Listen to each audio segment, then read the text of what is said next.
আজকে আমরা wanted movie সম্পর্কে জানব। এই মুভিটি 2010 সালে মুক্তি পাওয়া একটি অ্যাকশন থ্রিলার সিনেমা, যা রবি কিনাগি পরিচালনা করেছেন।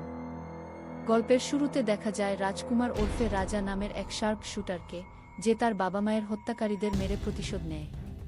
পরবর্তীতে সে কলকাতায় এসে অপরাধ জগতের সাথে জড়িয়ে পড়ে। এক পর্যায়ে রাজনৈতিক নেতা অমরনাথ গাঙ্গুলির হত্যার পরিকল্পনা নিয়ে এক জটিল পরিস্থিতি তৈরি হয়। রাজা কি শেষ পর্যন্ত এই অপরাধ জগৎ ছেড়ে স্বাভাবিক জীবনে ফিরতে পারবে? এটিই মুভির মূল উপজীব্য।